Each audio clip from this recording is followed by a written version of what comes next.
Hey, hey, hey, happy Tuesday. Come on in, pull up a chair. The Gaming Gang Dispatch is in the air.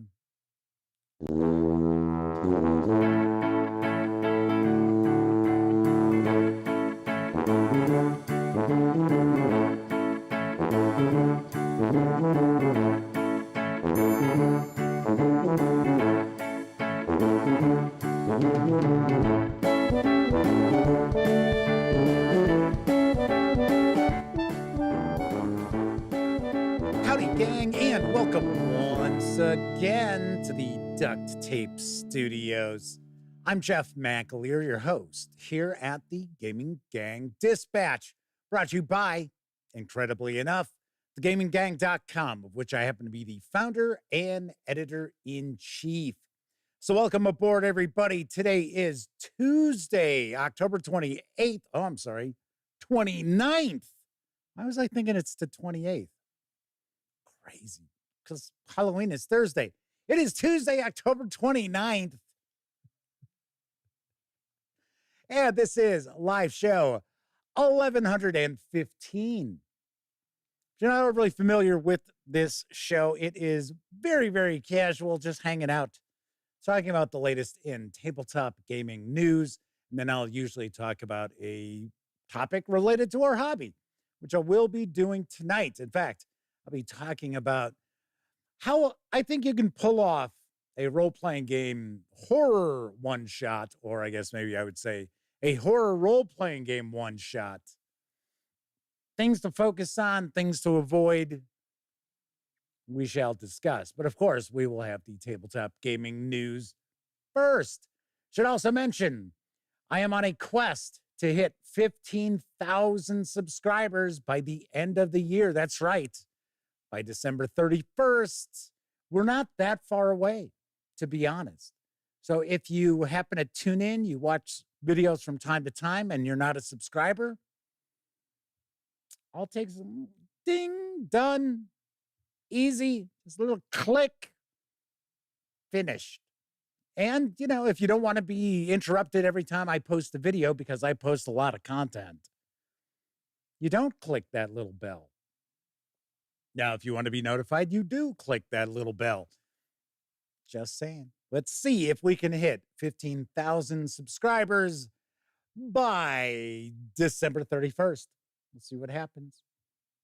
Very nice. Very nice. Of course, you already know, if you're not watching videos on the Gaming Gang channel, be sure to visit thegaminggang.com for our latest in tabletop gaming news, reviews, and a whole lot more you are not going to find here on YouTube. You know the drill. Get your geek on at thegaminggang.com. Then lastly, because this is a live show, that means there's chat available. It's not on screen. One of the ways I keep some of the more unusual commenters at bay. But if you happen to be a subscriber and you've been a subscriber for at least 10 minutes, check both those boxes. You can take part in chat. So if you want to say howdy, maybe you get a question, a comment, fire away. I'll do my best to respond. In fact, tonight, as I'm discussing horror role-playing one-shots, share your thoughts. And if you don't have an opportunity to watch live, if you're watching on Memorex, share your thoughts in the comments section. I always appreciate hearing from you. All right, so let's see. First out the gate tonight is Gleamwin RX. Mike is with us. Our good friend, the Madman, is back. We missed him last week. Good to see him back. Keith Ulu's with us, Russell Higgins, and Tesco Love, as well as Jose Fernandez. So Jose Fernandez is saying, hope I had a great birthday. It was fine. We, just got together at my brother's house. It was, my dad, my brother, of course, my mom's birthday is the following day. And then my sister-in-law, her birthday is the same day. So we were kind of having a little party for all three of us. My nephew Cameron was there, but, it's just the immediate family. It's cool with me. Pretty cool with me. So thank you. Yes, we had a good time. I had a normal birthday. Nothing unusual. Nothing got broken. Nobody got an eye poked out, anything like that. So it is all good. So let's jump on into the news, because Arcane Wonders is preparing to release a new edition of the classic Kraftwagen board game. I've got the latest on Kraftwagen Age of Engineering. Despite the fact that the North American automobile industry developed later than in Europe, the innovations in the mass production of vehicles and the immense internal market made the American automobile industry the largest and most powerful in the world. In Kraftwagen Age of Engineering, you will push the development of new engines and bodies with which to launch the best possible range of vehicles on the market. And you will have the opportunity to demonstrate the power of your engines in the first Grand Prix that was held in American territory. Kraftwagen Age of Engineering re-implements the original design by Matthias Kramer with improvements and simplifications that actually lessen the luck factor. Let the roar of the engines resound. Let the design of the new models attract buyers from all corners of the world and get the prestige necessary to become the most famous car builder. Kraftwagen Age of Engineering is for 2 to 4 players, ages 13 and up, plays in around 75 to 90 minutes. It's going to carry an MSRP of $59.99 when it lands in stores on November 11th. I must say, I have always heard good things about Kraftwagen. Kraftwagen. I know it sounds kind of bizarre, right? Kraftwagen. It's like, what is this? A roach coach? What? Nope. And I got to say, this looks pretty impressive too. I'm not sure what the original Kraftwagen looked like, but this Age of Engineering edition looks very nice. Very nice. All right, Scott Monkern is with us in chat. Welcome aboard. And Chris Lundgren is popping on into chat. Very nice, very cool. I'm going to take a guess. The lovely and talented Miss Sarah D might be lurking in the shadows as well. So definitely want to say hello to her if she happens to be floating around with her glittery band hammer. Yes, that's right, because she's one of our chat moderators. Let's talk about some role-playing game news, because there is a fabulous money-saving role-playing game offer, and I'm not joking. It is fabulous. It is available through Humble Bundle, and it features the 3rd edition of the Mutants and Masterminds superhero role-playing game from Green Ronin Publishing. And I've got the deets on the deal. Get Freedom City, Power Profiles, Rogues Gallery, and more. Gather up your party for epic adventures with this bundle of tabletop role-playing game books from Green Ronin. Answer the hero's call and defend the globe from nefarious masterminds. This tabletop role-playing game Explorer's Kit contains rulebooks, source books, and campaign resources for Mutants and Masterminds 3rd edition, including awesome add-ons like Freedom City, Rogues Gallery, and more. Get everything you need to embark on a heroic journey together and help support World Central Kitchen with your purchase. Now, you can jump aboard for as little as a single solitary dollar, or you can go all in for a minimum donation of $18 in order to grab the 19 PDFs, which are on offer through November 16th. Once again, don't forget, your donation will benefit World Central Kitchen. And I have to say, I am absolutely blown away by this offer. You can get 19 PDFs. You can get the core rule book of the 3rd edition of Mutants and Masterminds, or at least it's the player's core book. I'm not exactly sure as far as Mutants and Masterminds, how many core books they are, or I should say there are, not they are. They are. Oh, look, there go the core books walking on past. I wonder where they're going. I swear I'm losing my mind. It's all these fucking political ads just driving me to the edge of sanity. It really, really is. But back to the original train of thought. It's an incredible deal because just the player's handbook, which I don't know if, like I said, I don't know if that's all you need or you need the Game Master's Guide along with it. I'll guess you do. In PDF over at Drive-Thru RPG, it's $19.95 for just that one PDF. You can get that PDF and 18 more PDFs fulfilled through Drive-Thru RPG for a minimum donation of $18. It is fantastic, this deal. Tessie Trekkie says, you're not losing your mind, Jeff. It left years ago. No, actually, it really did not. But I'm not joking. I mean, I am just so frazzled by this election. It's like, please. Can we just make today election day? Can we get it over with? Could we? Can we just do it? I'm not going to get political. I would love to. I would so love to. But I'm not telling you who to vote for, but you better get out there. And if you are an American, and if you are registered to vote, and I certainly hope you are, go out there and vote. It's your duty as an American. All right.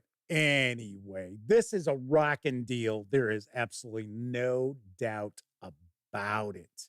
Chris Lundgren says the new Dungeon Master's Guide came out today. They're surprised that so far the players seem to think it's actually pretty good. Chris was shocked. It has over 30 pages devoted to Greyhawk, and so far not bad. Again, shocked.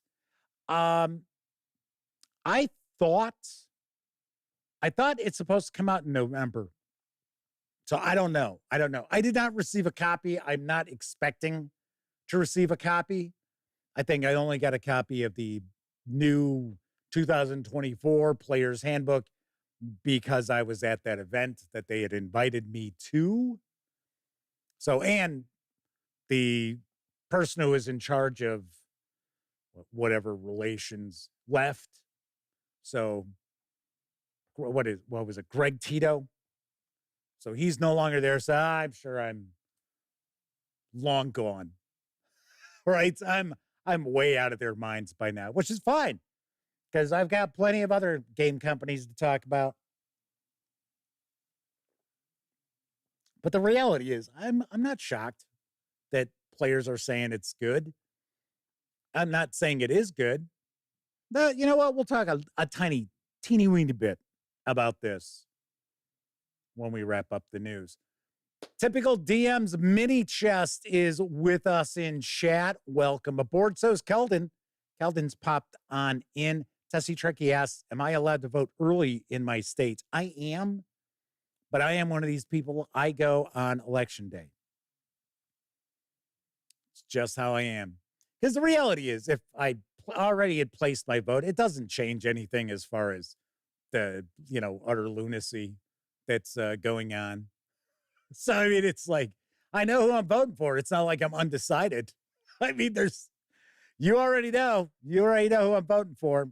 I mean, my name is actually out there publicly affiliated with a certain candidate. So there you have it. Let's talk about another money-saving deal, because that's why you tuned in. You didn't tune in to hear me talk about politics, because you've heard enough of that already. There is a spooky role-playing supplement bundle, which is available over at Bundle of Holding, and it features Griselda's 5e guides from Scoundrel Game Labs. And here's this, getting on the savings. Ghost Hunter. This all-new Griselda's Guides bundle brings the paranormal to your tabletop fantasy role-playing campaign with the haunts, spirits, seances, and undead monsters in the Griselda's Guide to Ghost Hunting sourcebook and its companion supplements and adventures from Scoundrel Game Labs. Conjure new life for your encounters with the dead using new player character subclasses like the Death Seeker, Vengeance Seeker, and Haunted Accomplice. I swear to God, as I glance at that, I thought it said Haunted Accordion. I had to pause for just a flash second. I was like, okay. It's Haunted Accomplice. Feats like Spirit Touched and Necromantic Alchemist, and magical items like the Mirror of Curse Detection and Shrieking Sword Cane. As you adventure against a bestiary of foes like Fury Specters, Ghastly Siphons, and the Scarecrow Colossus, you'll need help from ghost hunting guilds, exorcists, mediums, and an inexplicably friendly zombie, and the arcane items in the Cursed Curiosities shop, run by Griselda, a grief-stricken former adventurer with a dark past. This all-new offer gives you the whole Griselda line for Dungeons & Dragons 5th edition and compatible systems for an unbeatable bargain price for just $14.95. All 5 5th edition supplements and adventures in the Griselda collection, which have a retail value of $59 as DRM-free PDFs, including the complete Griselda's Guide to Ghost Hunting source book, plus the Ghost Hunting battle maps, a scenario compendium for 5e, Griselda's Cursed Curiosities, an array of 20 supernatural experiences, Griselda's Ghostly Encounters, and an overflow supplement, Griselda's Lost Journals. These savings will run through November 6th. Keldon says, so there's no haunted accordion? Pass. Hard pass, right?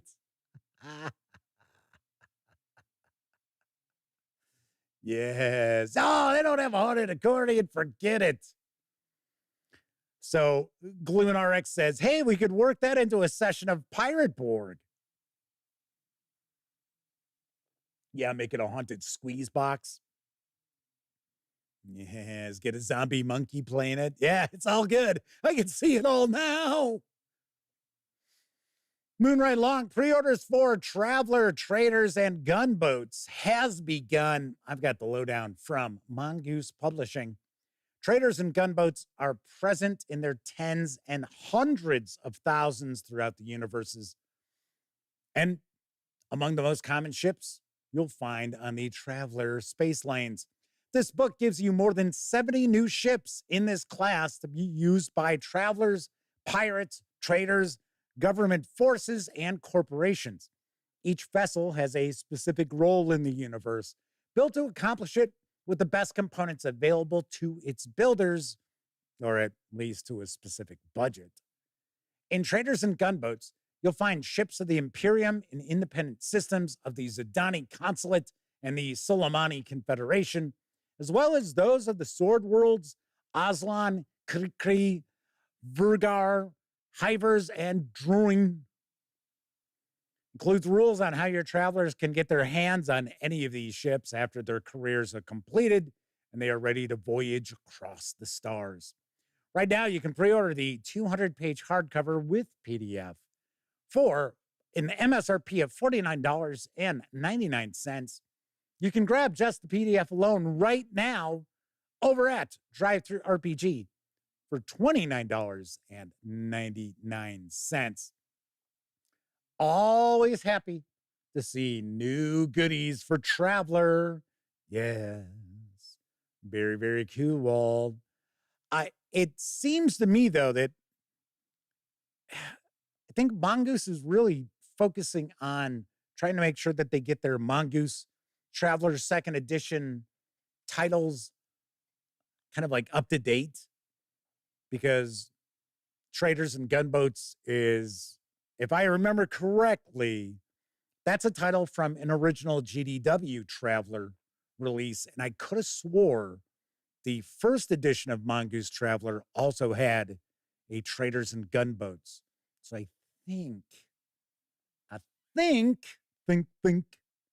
that this is, I don't know. I don't want to say it's rehashed. I don't want to say that, but it is an update to a previous release. So very nice. More ships for your travelers and NPCs and other folks out there in your Traveler science fiction role-playing game. Very, very cool.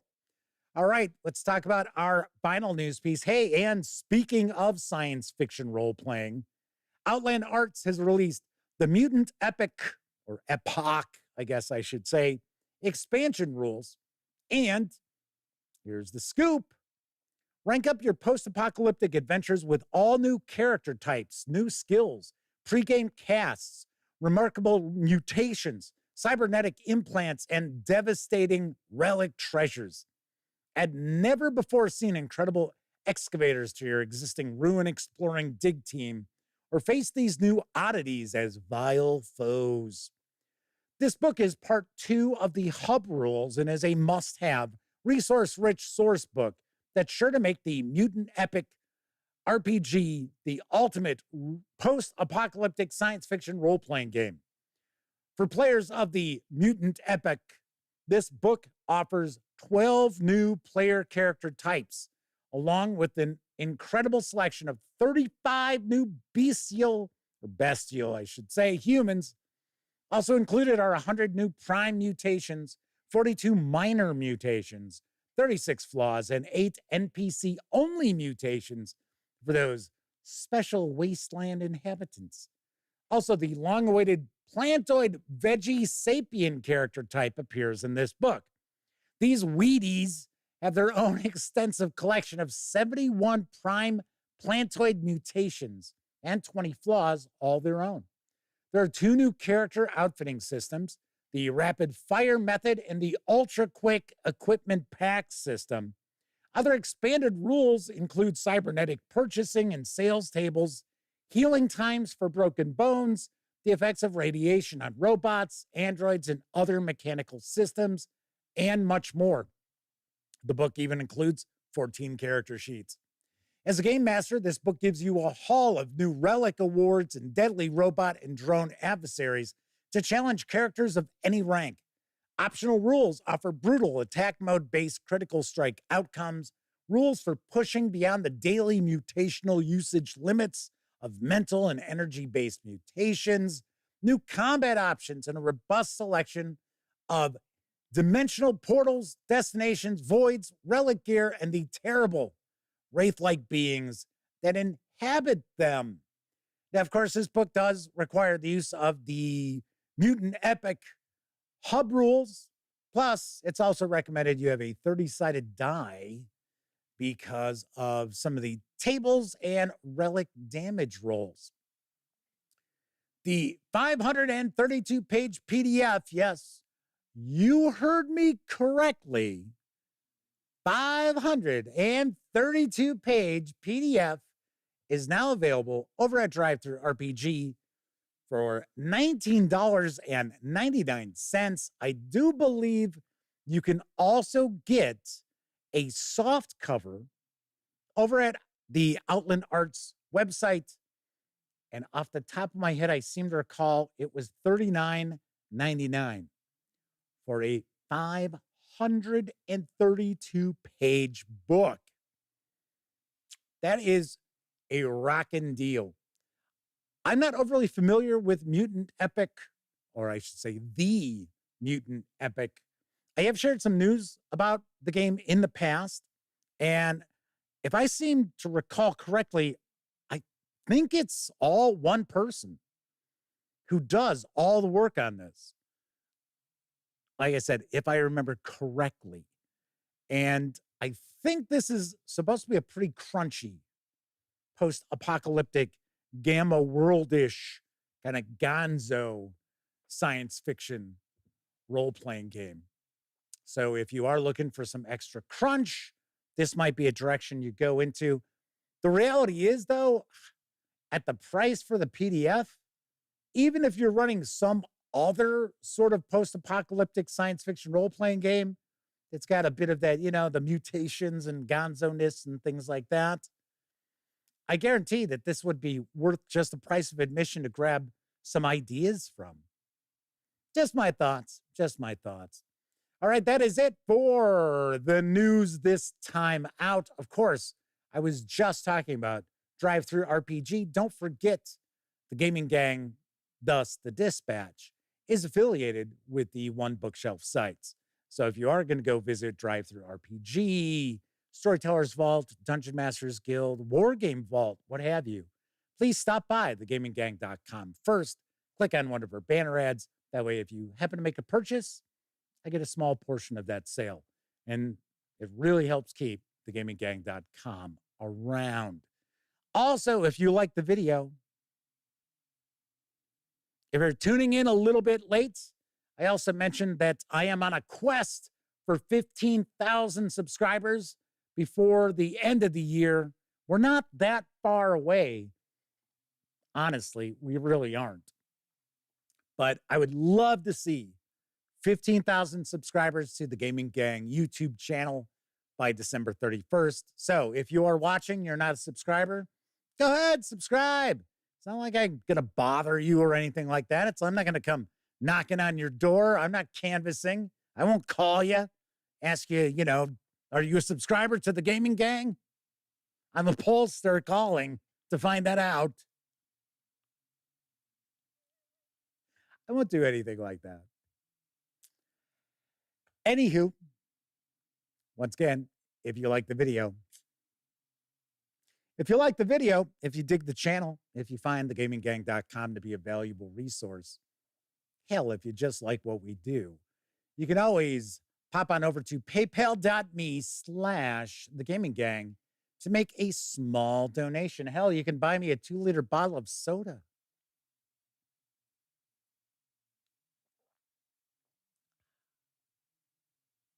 Lovely. Yes. And there are some of you out there who do swing by paypal.me/thegaminggang and make not so small donations, such as our good friend of the show and chat moderator, the Madman, Gustavo Carvalho, Cassiopeia Nebula, Roger Perdome, Demetrios Okonomu. I know I butchered that. Sorry. Jeremy Keir, Marcus George, John Webster, and Craig Watkins. Very recently, all those folks popped on over to paypal.me/thegaminggang and made not small donations. Russell Higgins asks, what is thy quest? Just to reach 15,000 subscribers before the end of the year. Might as well ask.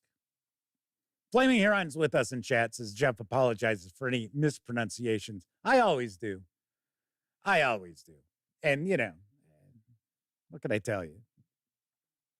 Sometimes, I think it's pretty obvious that sometimes you can tell that I have not read all the way through a sell sheet, right? I'm like, oh, hey, that's pretty interesting. Oh, and I've got enough images I can use. Okay, cool. And then I start reading it and I'm like, damn, I didn't realize there were going to be all these weird fantasy names and shit like that. Kevin R. Smith's like, what's your favorite color? What's the average airspeed of an unladen swallow? Kevin says, okay, they had the Monty Python out of their system now. I do believe we're going to get an opportunity to take a look at that Monty Python role-playing game because I know Crowbar Creative and Exalted Funeral. Well, Exalted Funeral has already reached out to me to let me know that Crowbar Creative's going to probably touch base because they're working together. But they do want to get me a copy of the game to review. I was talking about it last week. I always say, I think probably the hardest sort of role-playing game to pull off is one that is focused on comedy. I really do. And there are a lot of, well, I shouldn't say a lot. There are some out there. And I don't know. I gotta be honest. I don't know how well they pull it off. So we'll see. We'll find out. Flaming Heron asks, what is the meaning of life?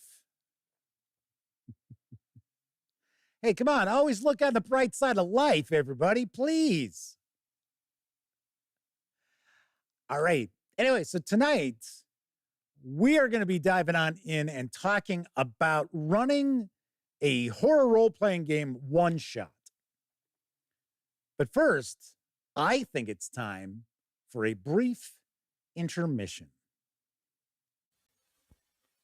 It's intermission time, folks. Time out for a delicious snack in our sparkling refreshment building. Every item a fresh, appetizing taste treat. It's intermission. Rise and stretch time. Time to refresh yourself and visit our snack bar. Got a yen for hot popcorn? Your favorite soft drinks are sparkling cold. The juicy Frank sizzling hot. There's delicious coffee, freshly brewed, and all kinds of ice cream and candy to tempt you. Showtime will be announced loud and clear to get you back to your car in time. So stretch your legs. Come to the snack bar now. Wanna go psycho with me, Elvira, here at the Bates Motel? Look for me wherever they sell mug root beer. And enter the Go Psycho with Elvira contest.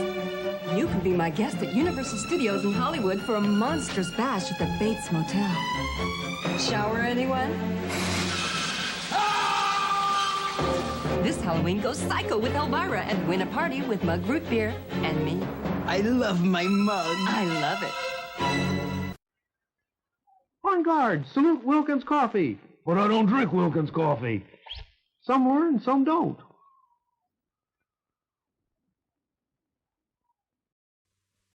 Behind forbidding walls, the venomous seed of tormented desires grows to a nightmare of unspeakable horror. I must run this establishment with a firm hand.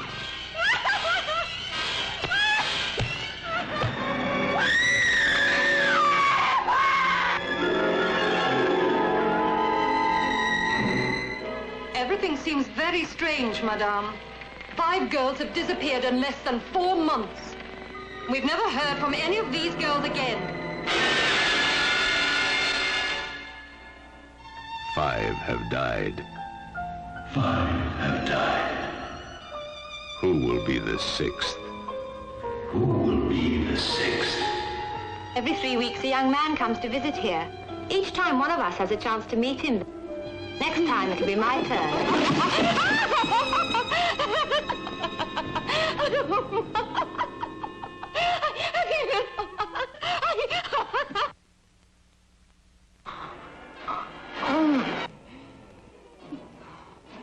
This is the house that screamed, filled with distorted desires and explosive frustrations.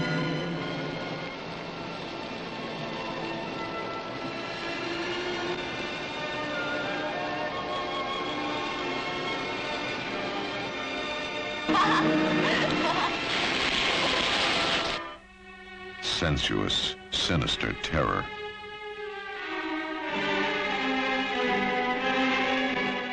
Making life more to be feared than death.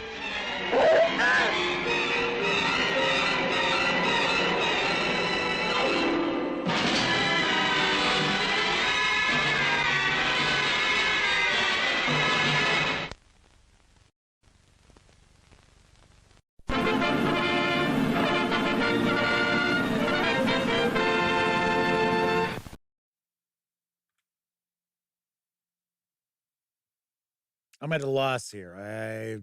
That's supposed to be a horror movie? It's like, what? Uh-huh. Yeah. Try to thread that needle, huh? Huh? Supposedly, the house that screamed is a pivotal moment in Spanish cinema. Don't know why. Because it looks god awful. Don't know. I don't know. You know me. I like to share weird trailers. It's like, seriously? Seriously? All righty then. So tonight, let's talk about running horror role-playing game one-shots. And how to go about doing it, because of course, you know, I'm sure for Halloween, maybe even right after Halloween, seeing that it falls on a Thursday,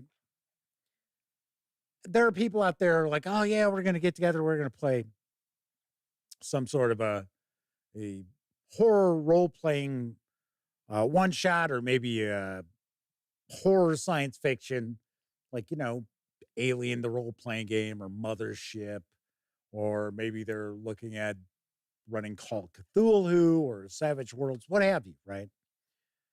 So as a game master, I think there's a few things that you really need to pay attention to if you are going to be just doing a one-shot that is for a single session.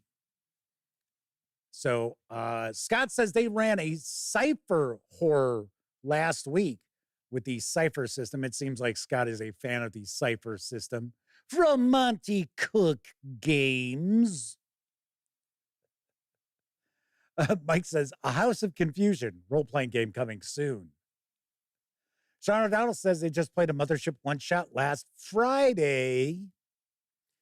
Kevin R. Smith says their old group used to do Christmas Cthulhu, but doesn't know if they ever played it on Halloween. So, anyway. So one of the first things that I would certainly recommend is, if you're going to be running a one-shot, make sure that it's going to fit into the time frame that you've got planned. Because there's very few things worse than planning on doing a one-shot adventure. Maybe you're just sitting there and you're like, hey, let's do something a little bit different this time out.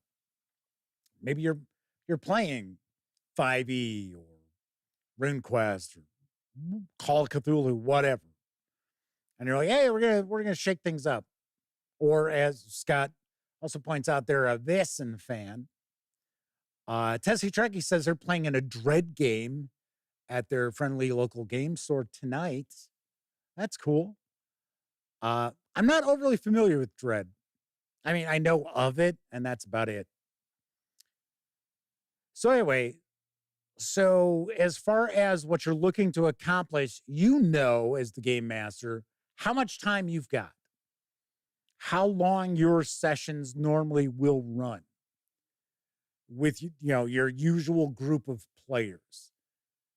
Don't go over that, because what you start off as planning as a one shot, suddenly it's like, damn, I didn't plan this right. We're gonna have to drag this out into another session, which wouldn't be bad. I mean, it wouldn't be the end of the world or anything like that. But usually if you say, hey, we're going to do something special, we're just going to do a one-timer here, and then it turns out that it's not going to be a one-timer, sometimes some of the players are like, hey, I was cool with doing this once. I want to get back to slaying orcs, whatever. Madman says they run a special Halloween and Christmas one-shot on the game session closest to those holidays. Everyone looks forward to them every year. So yes, there is a new Vesson Kickstarter that launched today. I'm going to talk about that tomorrow. So I will tell you right now, I am not pleased with Free League Publishing, as I received a package from them yesterday. I'll show you a little later on. But I'm ticked off with Free League Publishing right now, because if you look at the Kickstarter they launched today, and we've been covering Free League Publishing from before just about anybody else. All right, see, now I'm going to get off on a tangent. And no mention of anything that we've reviewed for Free League Publishing. They've got all these other outlets, some of them which have been defunct for over 2.5 years. Oh, yeah, well, let's make sure to spread the word on that. So, Gloom and RX says, Free League on thin ice. And Scott Moldkern says, wow, now I have to watch. I love Free League Publishing stuff. For the most part, normally, so do I. But there are changes going on in that company. You can tell that there's a change in philosophy that's currently going on, and not for the better, in my opinion. So anyway, we'll chat about that because I have let them know of my displeasure. So, I mean, it'd be one thing if their Kickstarter had all this coverage from like big outlets where it's like, oh, well, yeah, obviously they couldn't squeeze me in. No, not. Cleveland RX says Free League spent 5 months delaying my last order and then emailed them. Anyway, let's get back to talking about the one shots. So anyway, make sure you've got enough time for what you're looking to accomplish. Don't bite off more than you can chew. Remember, you're looking at just doing a single session adventure. Don't start coming up with all this stuff that's got to be done in the adventure because it'll never happen. So if you notice, if you take a look at adventures that are kind of designed to be run in 2-3 hours, the reality is the vast amount of time when I've seen a published adventure that's supposed to be run in a single session, I look at it and I think to myself, absolutely not. Can't be done. Just like the 3 adventures in the latest Call of Cthulhu release. They're supposedly designed to be run in as little as an hour. I'm like, oh no, there's no way. Especially the last one. So Lehman RX said they emailed me last week saying items out of stock. I pointed out the items were in stock. And then they said they'd send the order. Free League may be in trouble indeed. Might be in trouble with Gleeman RX. Okay, so anyway, something else you want to keep in mind if you're going to do a one shot, and it can be anything that you're looking at. It can be horror or whatever.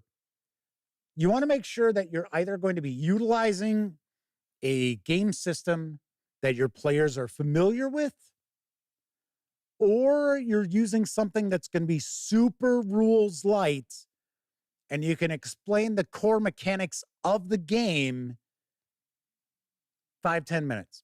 Because once again, I know I talk about it all the time. When we're playing a role-playing game, we usually will have about 4 or 5 hours. Sometimes a little bit more, but we shoot 4 or 5 hours. We try not to ever go less than that.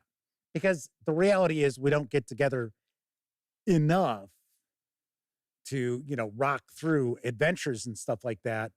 And I mean, it's not unusual that the gang can't all get together more than once every 2 months. So we do really try to have a relatively extended session, but a lot of people don't have that opportunity. A lot of people, they'll get together and maybe their typical game session of actual gaming, not the, hey, what's going on, eating pizza, whatever, is about 3 hours. So you're doing a one shot, you're doing a single session.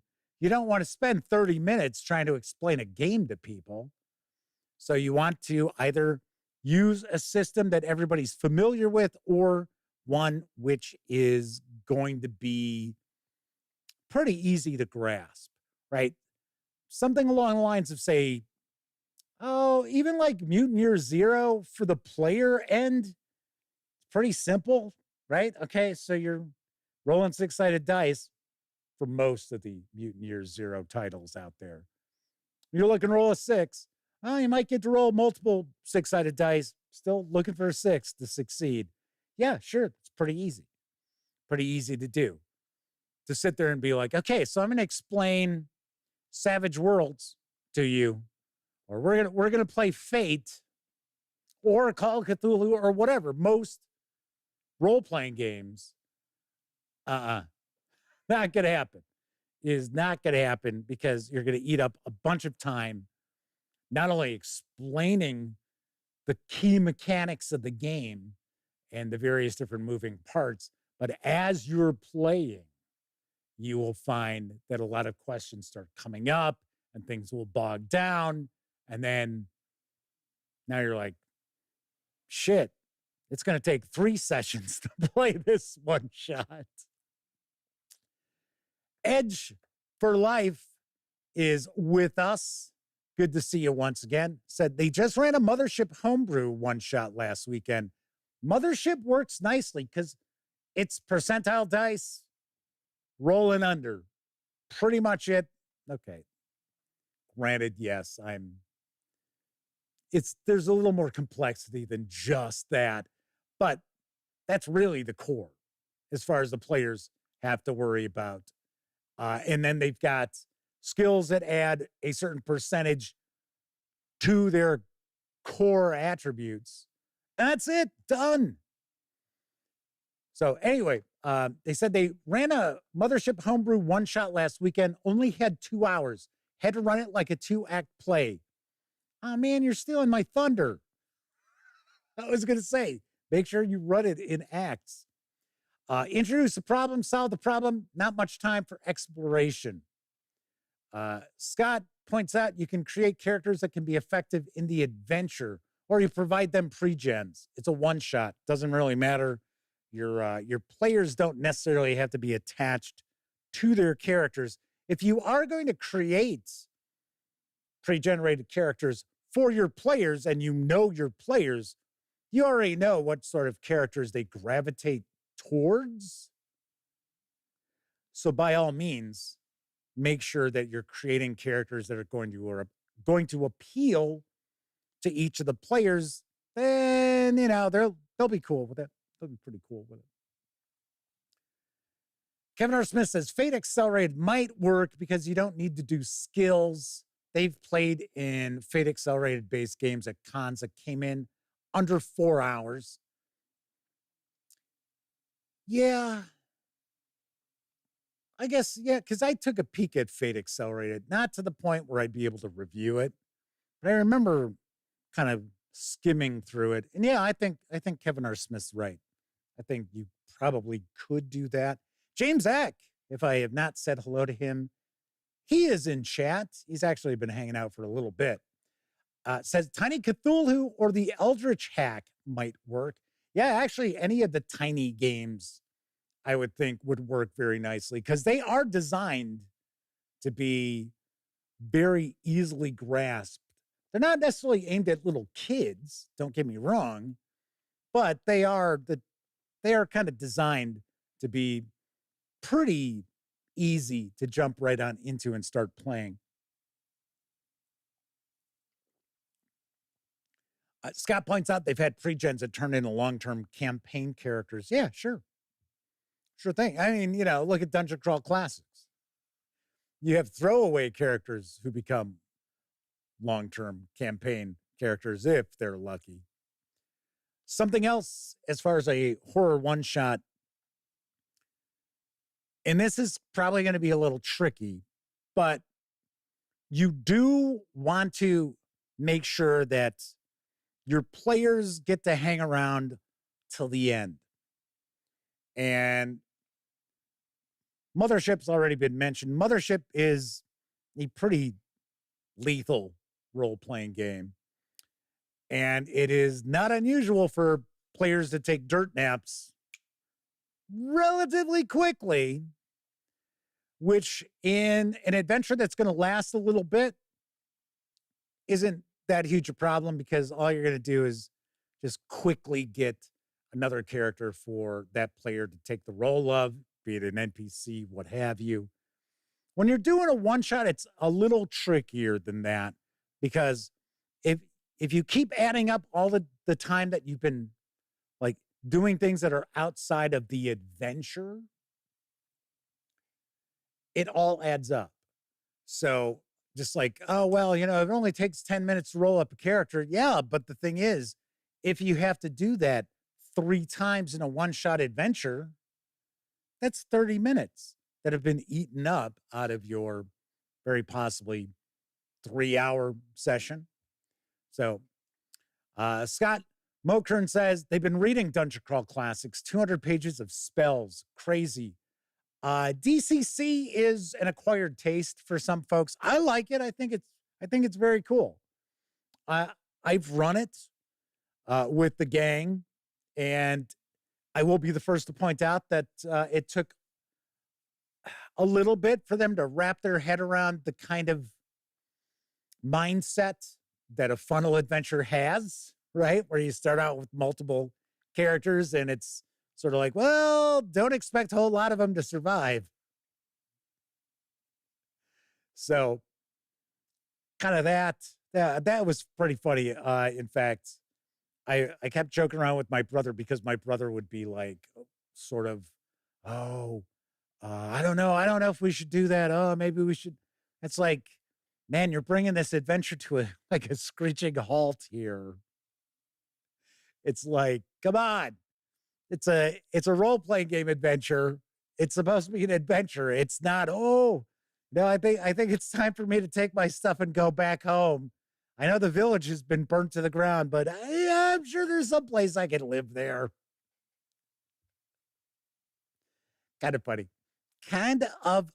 Anyway, so as I was saying, you really want to do your best to keep your players alive up to the point where you're going to have the big finale. So if it's, a big boss fight or something like that, or if it's a series of various different actions that have to be completed to put the story to rest, then if they start falling by the wayside, that's fine.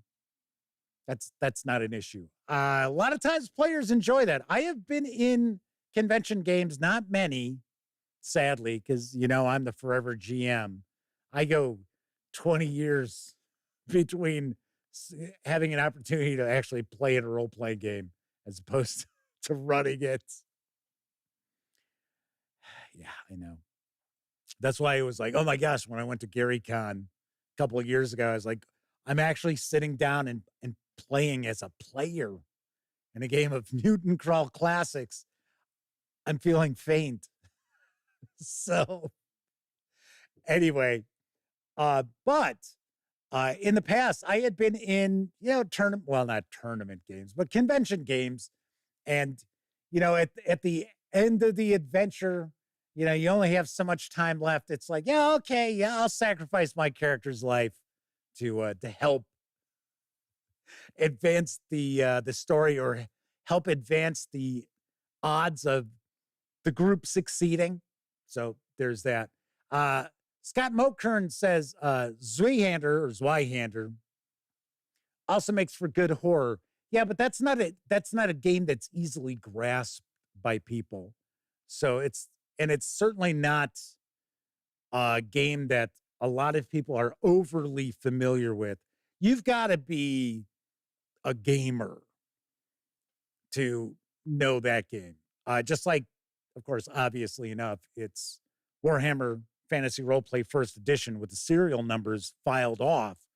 But as an example, as much as I really enjoy Warhammer Fantasy Roleplay 4E from my friends over at Cubicle 7 Entertainment, I know they prefer being called Cubicle 7 Games now.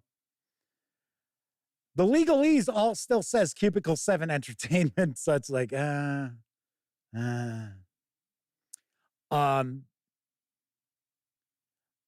much as I like it, I wouldn't use it as a one-shot. Unless my players had played Warhammer Fantasy Roleplay or Zweihander, because it's not as intuitive as you would think. So yeah, it's like, oh yeah, it uses percentile dice, just like Call of Cthulhu. Yeah, but there's a lot of other little fiddly things under the surface going on, as opposed to just something straight up, I should say, like, say, basic role playing, something based on that from Chaosium Inc. I'm not knocking your choice. I'm just saying, I don't think I would turn to that as far as a one-shot or a single session adventure. So Sean O'Donnell says, definitely keep the players alive. Might be tough to explain to the police if Elliot's head, it's 2 T's, by the way, exploded after encountering an eldritch horror in game. Jeez. Yes, the player character is alive. And of course, I would certainly hope that the players also leave the table, breathing. That helps. Chris Lundgren says, Goons and Ghosts is based on the game Tunnel Goons by Nate Treem. Simple rules, 3 stats. Roll 2d6 plus stat plus gadget to be the difficulty score that plays under 4 hours max. Yeah, okay. Flaming Heron says, Swayhander is no harder than Warhammer Fantasy Roleplay. No, I don't think it is. I honestly don't think it is. I mean, it's essentially the same game with no setting information and a few little tweaks. Now, I know there's a new edition that I think the Kickstarter's over, isn't it? I don't know necessarily. I shared a first look at the starter set that Daniel Fox had done. And I was like, yeah, this is pretty interesting. I was like, oh, this is kind of cool. I mean, yeah, I'm like, yeah. Okay, on one hand, it's sort of like, I'm not real big. I guess, hang on, let me rephrase that. I'm not real keen on games that are kind of direct knockoffs of other games. And like, as an example, against the Dark Master, it's sort of like, well, it's almost Middle-earth role-playing verbatim, just with the Middle-earth, serial numbers scratched off. I'm not real big on that. I'm not real keen on that. As far as licensing a system for your own game from another company, yeah, that's great. That's fantastic. I'm all for that.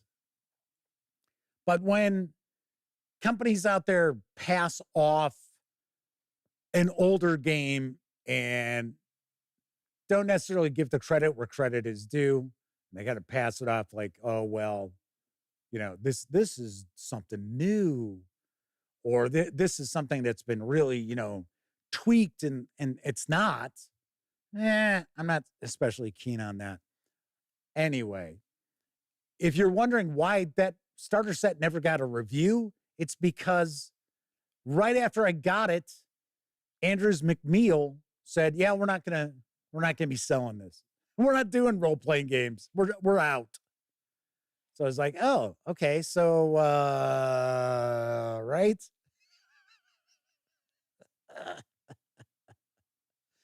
Okay. Well, it's like, you guys were like, oh yeah, hey, we're going to be doing role-playing games. And all of a sudden it's like, no, we're not.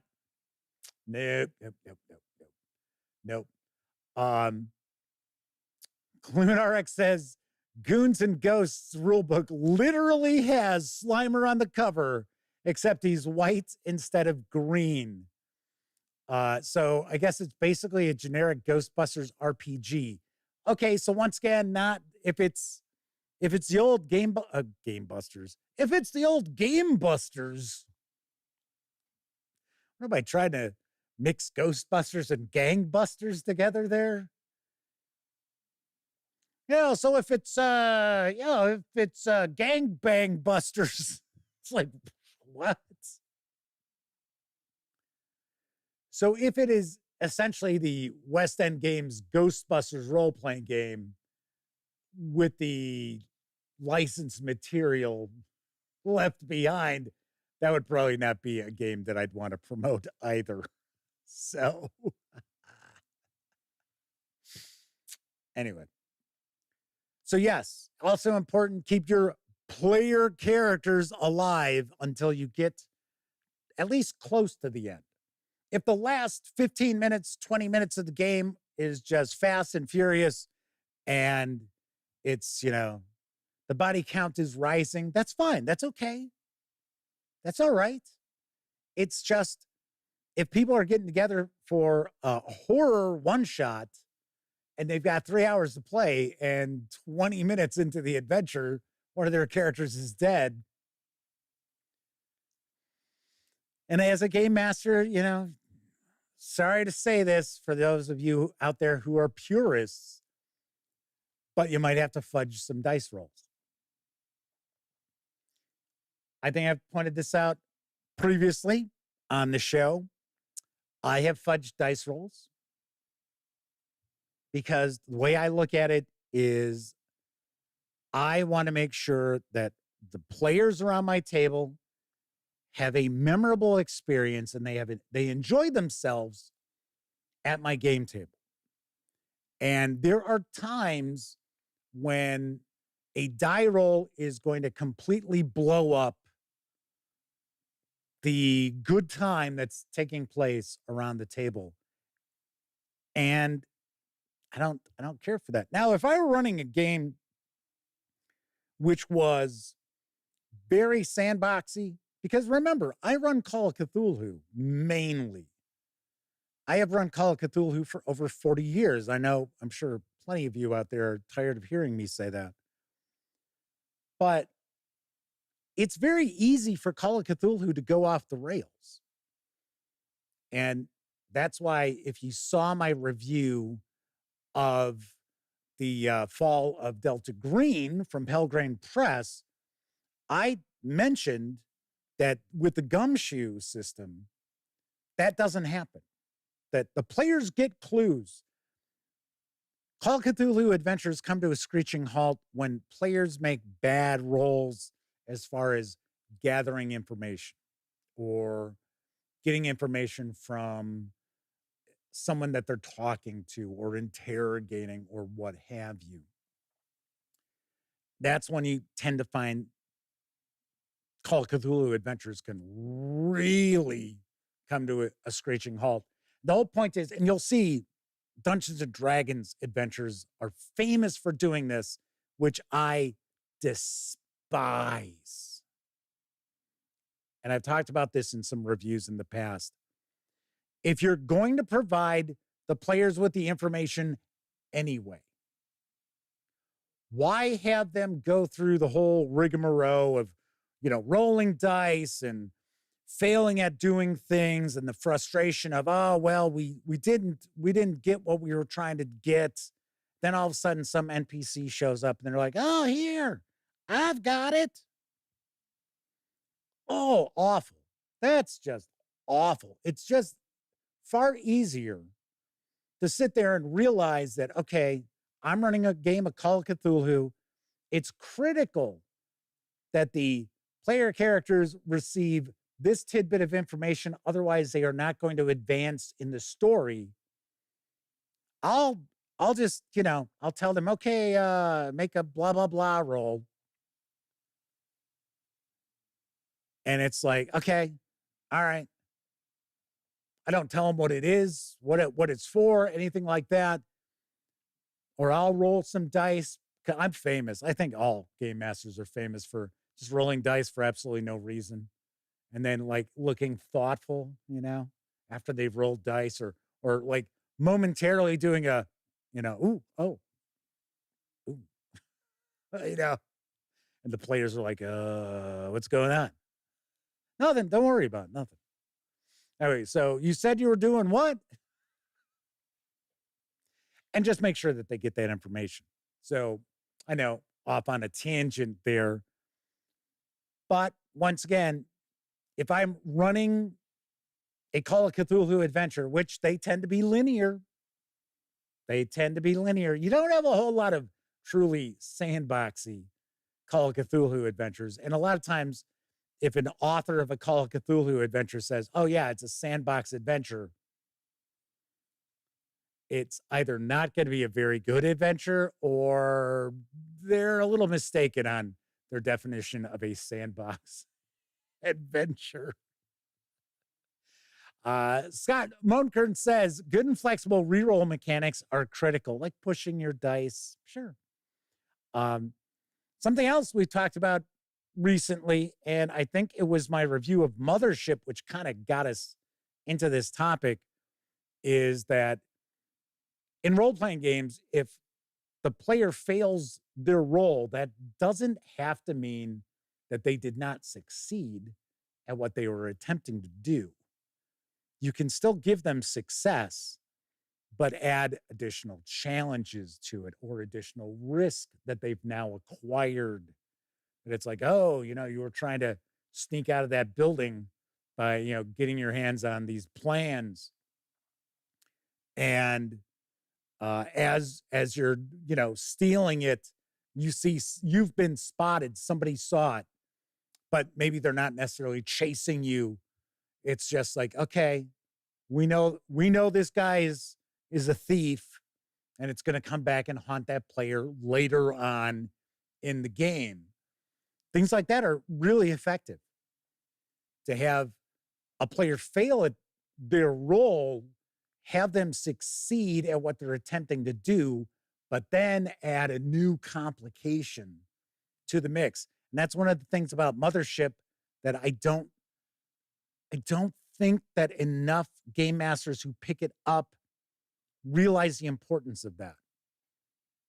And a lot of times players will say, oh my gosh, my character, the best skill that they've got is a 45% to succeed. I mean, they're trained in this. This is your job. And it's like, they don't even have a 50-50 chance to pull something off. Like, well, yeah.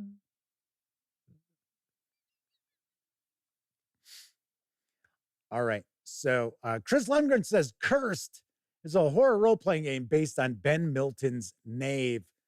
Yes, you saw, I've reviewed the second edition of Knave. I found it very interesting. So Gleeman RX says, Section 8, The Ape Master. I'm not, Apes Victorious is what Chris is talking about. So, hey, stay tuned. You may remember I've got that quick start of Planet of the Apes.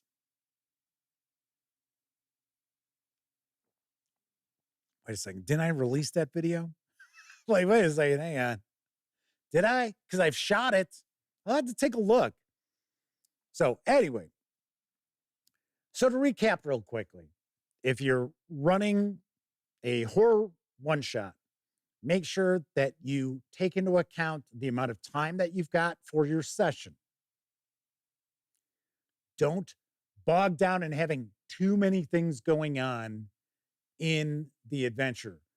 Look at it like, which was mentioned in chat, like a one-act play or a two-act play. Don't start being like, okay, so we're going to have a prologue, 3 acts, and an epilogue. You're never going to get it completed. Don't look at introducing a new game system if it's even moderately complex. If you're going to be using a game system for your horror one-shot, make sure it is very rules light, or you are utilizing the mechanics of the game that you normally play. So make life easier for everybody. Plus, that way you can focus on the adventure, not rehashing the rules constantly and having to take a moment to, deal with rules lawyers and things like that because they're not familiar with how the mechanics of the game work, or very possibly you as the game master aren't familiar with how those mechanics work. And then, of course, make sure your player characters, as well as your players, survive until at least close to the end. Because you will find things will start to bog down if you've got player characters taking dirt naps, buying the farm left and right, and then you're either dealing with players who are now standing around with nothing to do, or having to sit there and screw around with giving replacement characters from NPCs and things like that in your adventure to the players just so they stay involved. So if you've got to fudge dice rolls to get there, that's fine. Now, once you get into that finale, into that climax of the adventure, then, kid gloves come off. So, and there are some really entertaining one-shot adventures that I've either played in years and years ago, or I have heard people play in where even as a total party kill, people had a blast. So, and a lot of times it is horror role-playing games where that happens to take place. So anyway, so there's, some ideas as far as running a one-shot as far as for Halloween or pretty much kind of any time of the year, if you just want to introduce something different to your group. Anybody who wants to float some ideas out there, by all means. Of course, once again, if you're watching on Memorex and you want to share your thoughts about running one-shots or single-session adventures, or if you want to stick to the topic where it's horror role-playing one-shots, by all means, please do. All right, so I've been very busy doing different stuff. So you may have seen I shared my Paizo preview video today. So there are 6 new releases coming out from Paizo Inc. heading into stores tomorrow. So if you are interested in checking those out, I did share my Paizo preview, and there are timestamps. So if you're interested in, say, like War of Immortals, you can jump right to it. And of course, you'll find that in the timeline of the video as well as in the show notes of the video. Also, keep your eyes peeled. I will have my review of Creepshow, the suspense building game. I just have to finish my editing, so stay tuned for that. I will tell you, I was pleasantly surprised at how much we ended up enjoying this because the rules are not really well presented. And right off the bat, I was lucky because I already had an idea of the kind of game it is, because it's like the suspense building game. So people think, oh, suspense building. Oh, they're just trying to be clever. It's a deck building game. No. And they think, oh, well, it's got artwork from the comics and that. Oh, it must be a story building game. No. Because although you are building stories, they make absolutely no sense whatsoever. So its theming isn't its strongest suit. But, we had a good time playing it. So I will have that. I'm going to try to get this out tonight. So stay tuned for that. I also have my review of Campaign Builder, Castles and Crowns from my friends over at Cobalt Press. Also pointed out, I've got the Dungeon Master's Guide. It is the Game Master's Guide for Tales of the Valiant. I have not cracked that open yet. So I will be getting into that. If you have been kind of hanging around the Gaming Gang as of late, if you watch any of the shows, you know that I was kind of kicking around doing a new school November. I am not going to. I am going to do what I'll be calling a no-nonsense November. And what it's going to be, see if I can pull this off, fingers crossed. I will have a new review each and every day of the month of November. Because I know you've got Black Friday, people start doing their holiday shopping. And of course, if you've got gamers, that you're buying for, or you've got people who love you who are buying for you, I'm going to try to get as many reviews out there as I possibly can. Once again, I'm going to aim for one a day. So no nonsense November. As you know, my reviews, there's no nonsense. I just tell you exactly what I think. I don't necessarily sugarcoat it. I am diplomatic, but I do tell you what I think. Somebody had mentioned the Electric States. Just received it yesterday. So I got this yesterday. Remember, I said I'm ticked off at Free League, even though I received a package from them. I also got Paths of Glory for Dragonbane. So these arrived yesterday. So, funny enough, I guess the fulfillment company that Free League Publishing uses has had issues. I know. I think it was Chris Lundgren was pointing out that, or somebody in chat was pointing out that they had an order with Free League Publishing, and they said, "Oh, it's not in stock," and then they got back to him and said, "No, it's in stock," and then they're like, "Oh, okay, well then we'll send it out." Yeah.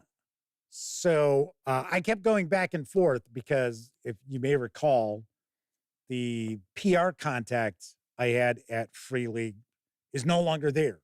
And they are now using a third-party company for their marketing. Which, I mean, the people there seem nice enough in that, but they're kind of like, they don't seem to be on the same page. Don't know. Oh, it's Glimmin RX who pointed out, yes, that they had an order. It was 5 months delayed. So it may not have necessarily been Free League Publishing. It may have been their fulfillment company here in the U.S. Matthew Elias is with us. Welcome aboard, Matthew. Says, love Free League to death, but their web store and fulfillment is not great. This issue has been going on for over a year. I have pointed this out previously that, in my personal opinion, I think that the folks at Free League Publishing are getting stretched pretty thin. That's my personal opinion. And I mean, yeah, it's just a vibe I've got. It's just a vibe I've got. And there's some decisions are being made that I don't agree with. So we've got a little bit of time. We'll talk. So you know what? Rather than me telling you about it tomorrow, I'll just tell you about it today. So anyway, if you were hanging out watching the news, normally I would have shared the Kickstarter for Wesen because there's 2 releases that are up on Kickstarter for Free League Publishing. So I had gotten, like I said, remember I said, oh, they're using a third-party marketing company. So they tend to double dip on their emails. So I get an email from the marketing company, and then I get an email from Free League Publishing, and essentially it says the same thing. So it's like, okay, cool. I got to make sure, got to remember, as I was getting ready to put the news together this morning. So I got to make sure I remember to go take a peek at the Wesen Kickstarter and check to see if the video is going to, flag me for copyright or anything like that. So Wall Street Technologist is with us, says they find their web fulfillment the best, actually, though they use their EU side of fulfillment, seeing that they're in Asia. They always ship at the cheapest fees versus anything coming from the US being about $30 more. Yeah, I believe that. Yeah, I mean, my fulfillment comes from the US. And as a reviewer, they tend to try to get stuff into our hands quicker. I know. It's just how it is, right? And then, we're seeing more embargoes as of late on stuff. So anyway, I'm doing other things as far as getting the news pieces ready for today. And And within an hour, I had gotten a couple of emails from people who follow the gaming gang, who you will recognize. I'm not going to name them by name, but you would recognize them from chat. And both of them kind of said the same thing. They were like, hey, you know, I saw that new Vaesen Kickstarter, and I popped over there and I was shocked. Shocked, I say. So they were really surprised not to see any mention of the gaming gang, because I've reviewed all of their Vaesen stuff. And they said, there's outlets there that they'd never heard of. I'm like, okay, well, that's not surprising, right? There's tons of game outlets out there I don't know anything about. That doesn't mean anything. I mean, at least in my opinion. I'm like, okay, so I just don't know about them. It's not like I go surfing around looking, for other people covering the hobby, right? I'm usually working on my stuff. So I go over and I'm like, okay, well, I need to go take a peek anyway. So I go and take a look.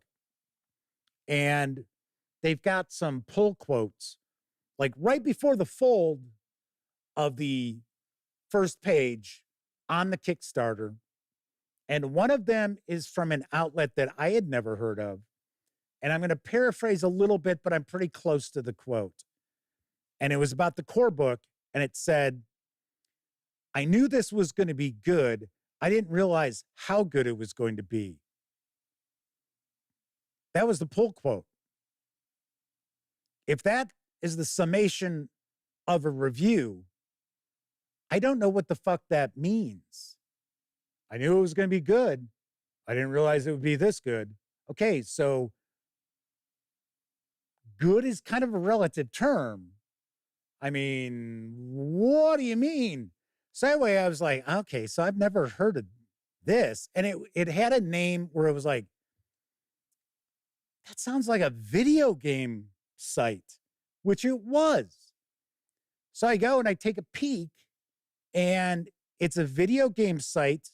They haven't published anything new in over 2.5 years. And it looked as if their only tabletop gaming reviews, or at least their only tabletop gaming role-playing reviews, were Free League Publishing. And I thought, well, okay, so that's weird. There you go. Gluin RX says, save or quit. Once again, like I said, I knew nothing about them. I'm not trying to knock them. I'm just saying, as a pull quote, it's sort of like, what? It's like, I knew I'd enjoy this. I didn't realize I'd enjoy it this much. Okay, so what does that mean? I know that's not what they wrote, but I mean, that's along the lines, right? It's like, but we already know that many reviewers out there, that's their thing. That's their shtick, where it's like, if I summed up a review and said, yeah, you know what? The gang and I enjoyed this quite a bit. All right, thanks for watching. That wouldn't help you at all. That means nothing to you. Okay, we enjoyed it quite a bit. Okay, why? What was it about it you liked? So anyway, so RX says, did Free League buy that quote? Sounds like the marketing people paid them for a quick, cheap quote. I have had publishers ask me to provide them with a pull quote. And usually what I do, if I've done a video review and it's overly positive, I just tell them, pull something from the video. Take a look at the last 3 minutes of the video. There's your pull quote somewhere. Chaosium Inc. does that. Chaosium Inc. tends to pull quotes from my videos. They don't say, oh, Jeff, could you send us? No. But I have had publishers ask me that. And sometimes I will. It's not that big a deal. But anyway, so I was kind of like, what the hell, man? I've been covering these guys for years. The Gaming Gang is one of the first outlets to have covered Free League Publishing in depth. One of the first. And whenever there's news about Free League releases, Kickstarters, things like that, you know you are going to see news about it, both on the live show as well as seeing a news piece on thegaminggang.com. You know that's going to happen. So I thought to myself, I know this is probably getting a little too inside baseball, but there seems to be, and I've talked about this before, with people jumping all over as far as their marketing people from different companies. They hang out there for 3 months. You got to create a new relationship with them, and then they leave. And all these marketing people tend to take their contacts with. They don't leave them with the company. But I'm also starting to see some companies who are like, well, yeah, I understand you're the one who brought me to the dance, but now I'm at the dance, so you can kind of fuck off, is sort of the attitude that some publishers are starting to get. And there's one thing, I'm not one of these guys who's got a ton of ego. So if you've run across me at a convention and you've talked to me or anything like that, this is me, right? This is who you'll talk to. It's not a shtick. This is me. This is just how I am. So I don't have a huge ego, but I do have a little. I have pride. That is essentially what it is. So when I see companies that I have shared news and reviews of for years, who suddenly are like, oh, well, we're going to like bring attention to other outlets who haven't done shit for them. It's more like, oh, like they shared a review from somebody, don't even know who they are. And once again, I'm not trying to knock this outlet. But I saw it was a review, a Vesson review, because they don't have a lot of videos. They don't have a lot of like quotes and stuff like that. But this was somebody who had just reviewed the core book of Vesson a month ago. And I think the outlet had all of 600 and some subs or 1,200 subs, something like that. And I thought, and I clicked on the video because I thought, well, maybe it's like super impressive. And it was like, it looked like it was shot on like a $60 webcam, which, you know what? That's fine. That's okay. I'm not like trying to rip on that person because, that's the equipment they've got. Because trust me, I started out with, little like video cameras and stuff like that before I moved into, real cameras. Not to say that this is like top notch. Don't get me wrong. I'm not trying to say that, but I do try. I try what I can with what I've got. I try to stretch my shoestring budget as far as it possibly can go. But I thought to myself, geez, only thing this person has reviewed from Free League Publishing is Vesson. They're featuring this review, which I didn't really watch. I just checked it out for a minute. And the Gaming Gang, myself and my correspondents have provided coverage of Free League Publishing for probably about 7 years. So I was sort of like, what the fuck? So I emailed the PR email address at Free League Publishing. I don't know if it's necessarily going to just route itself to the third-party PR company or what. I have no idea. But I said, hey, you know what? I'm just letting you know that I am not happy. I am not happy that, there's no mention of an outlet that has been pretty much on their side from the beginning when they had a tiny little exhibit area at Gen Con about the size of the space behind me, and have always done our best to be very fair in our reviews and our coverage of Free League Publishing. And I was like, really?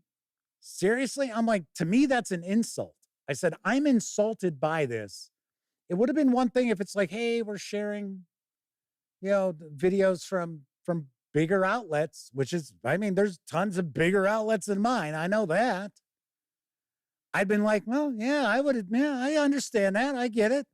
Right? I'd be like, yeah, okay. But to use a pull quote, as bad a pull quote as that was, from a website that hasn't posted anything new since summer of 2022. Oh, no, I think it's the spring of 2022. And their main focus is video games. And then they feature a review video from about a month ago from an outlet, without a lot of, backing or anything like that. Not that I've got backing, but, we do have over 14,000 subs. So just so you know, I told him, just, take me off your press list. I'll provide reviews of these 2 books that arrived. I said, there's some changes going on with Free League Publishing that I can see what's going on. To me, the biggest one is when they let the marketing person go. I'm not positive if she left or if they let her go, but she was fantastic. Super, super nice. I know we've had people in chat who also review Free League Publishing stuff, and they agree, just absolute top-notch person. And now it's just kind of like, whatever. It's like, yeah, okay. So anyway, I said, yeah, take me off. I said, I'll get you your reviews of what you've sent, but I'm not going to cover you guys anymore because I don't take insults to myself and the people who work at the Gaming Gang, because Sammy's done some Free League Publishing reviews, really well done. I'm like, no. So Ridgeball, sorry, no, I didn't. Did they not get a pull quote from you because you have criticism of them? No. I liked Basin. I told people why I liked Basin.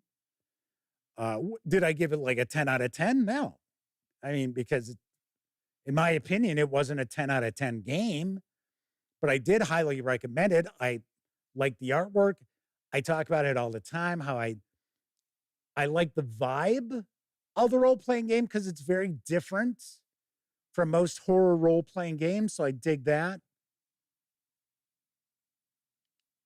So, anywho, I'm transparent. I let you know what's going on.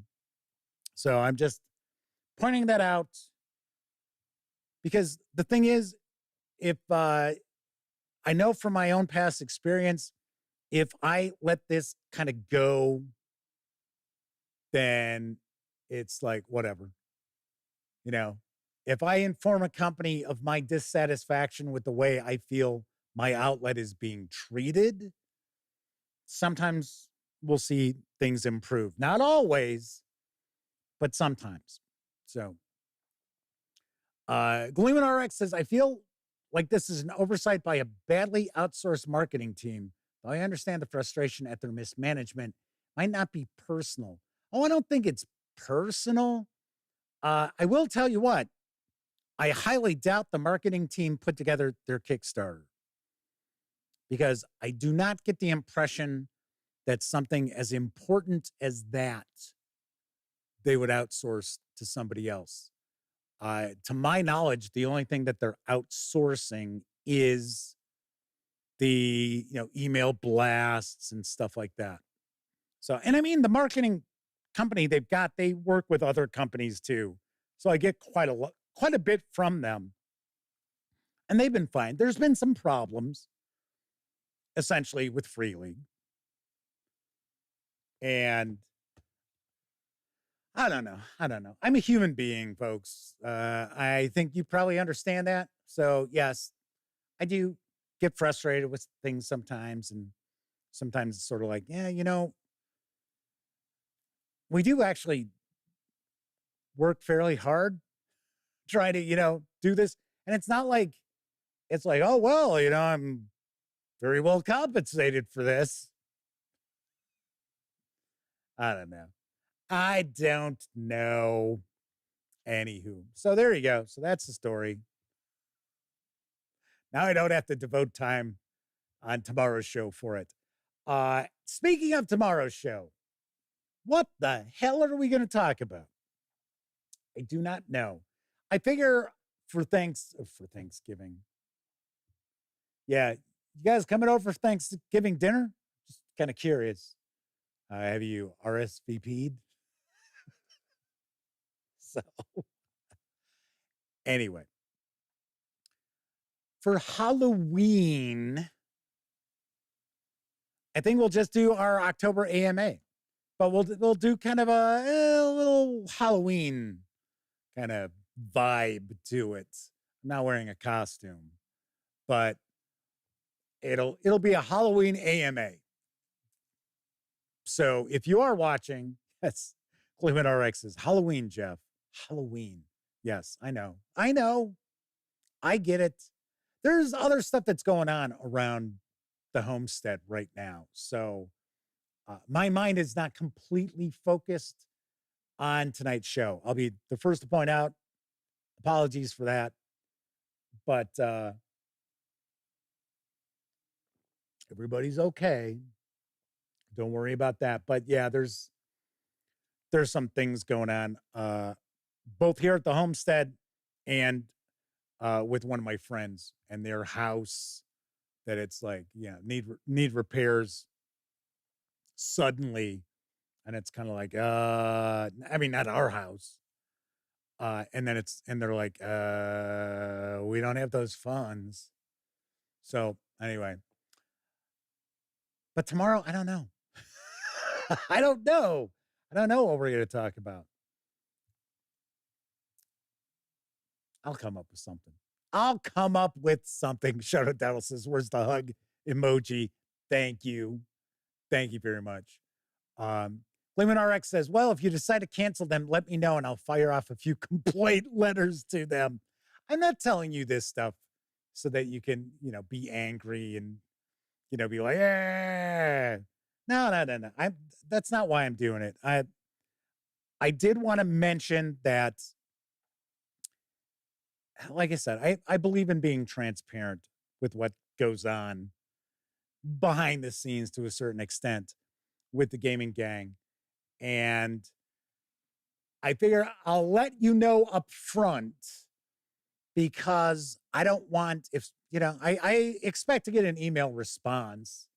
It might be anything from, yeah, Jeff, I think you're overreacting, all the way to, well, sorry you feel that way, but yeah, we'll take you off our press list. I mean, that very possibly could happen.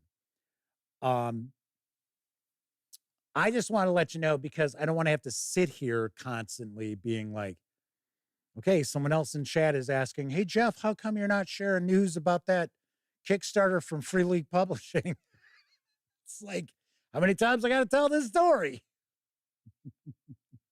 Oh, Cleveland RX says, I'm already upset with him. It's not on you. All right, cool.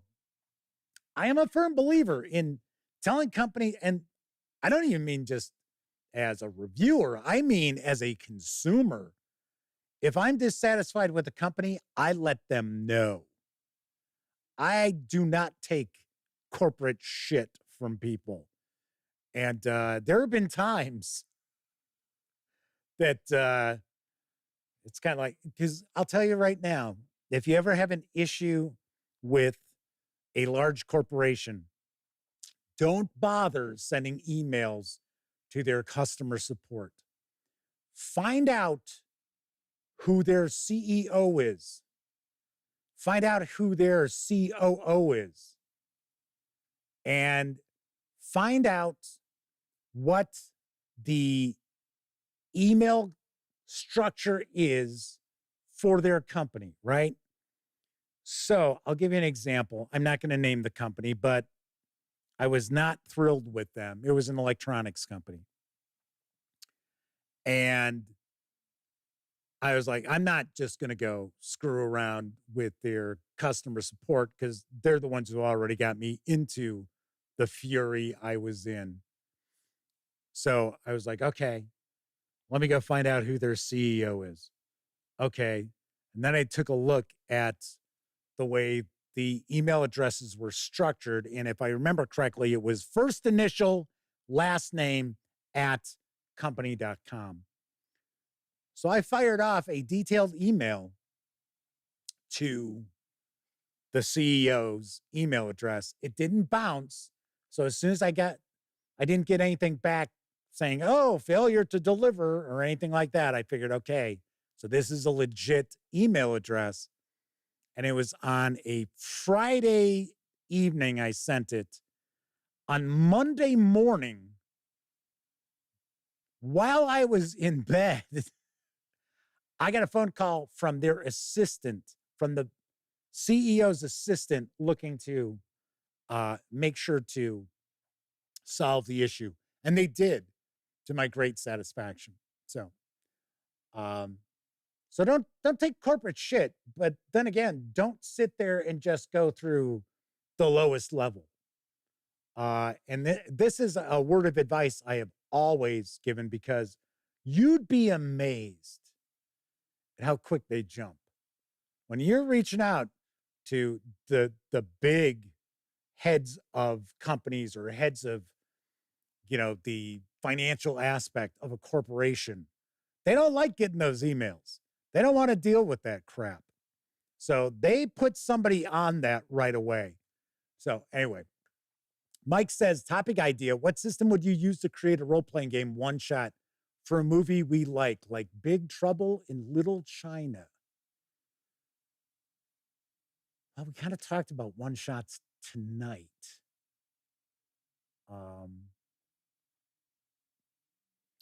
Maybe we'll do something like, see, the thing is, though, when I talk about role-playing game systems, I try to focus on systems that I'm pretty familiar with. So I know some people, like when I've done, 25 science fiction role-playing games, that whatever. I talk about role-playing games that I know, as opposed to role-playing games I've heard of or I know of. So Mike says, maybe future. Yeah, right. Yeah, I agree. I'm right with you. Gluin RX says, wheels are in motion. Nice. Very, very nice. So anyway, I'm not in a bad mood. Don't get me wrong. I hope none of you out there are thinking, Jeff's in a bad mood tonight. No, I'm not at all. Like I said, I'm stressed over this fucking election nonsense. Got things going on around the homestead, things going on around a friend's homestead, irritated with Free League Publishing, which I'm, really not that irritated.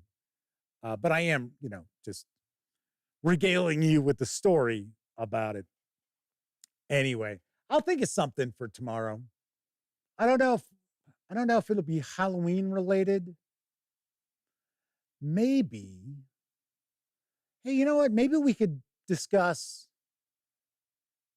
some of my favorite horror. Oh, no, let's do this. Some of my favorite Call of Cthulhu adventures. Still have, Halloween.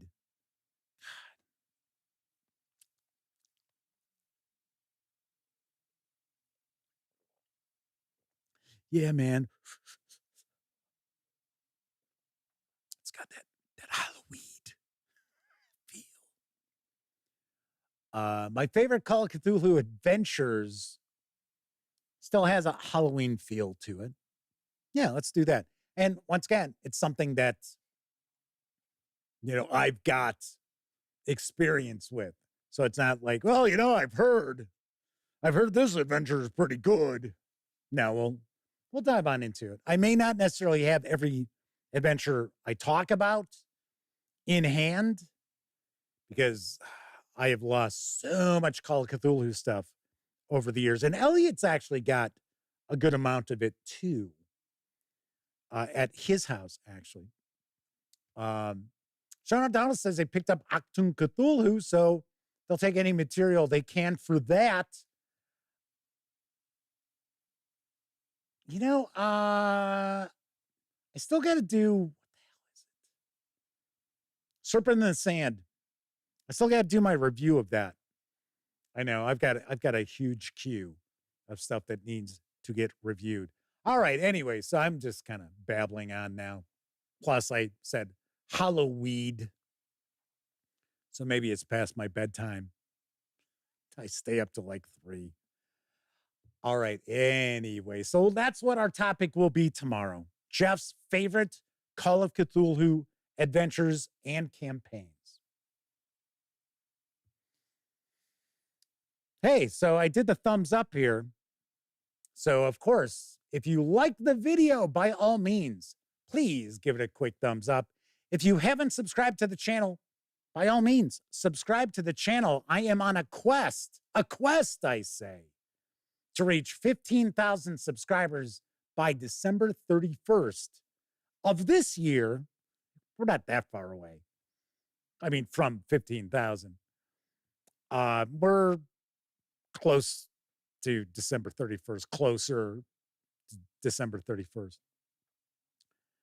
So, by all means, please subscribe. And if you subscribe, don't forget, ring that bell, because it'll not only let you know when the Dispatch streams live, Tuesday, Wednesday, and Thursday evenings, usually at 7 p.m. Central. It'll also let you know when I share other videos, such as my upcoming reviews of Creepshow, the suspense building game, and Campaign Builder Castles and Crowns for Tales of the Valiant and Dungeons and Dragons from my friends over at Cobalt Press.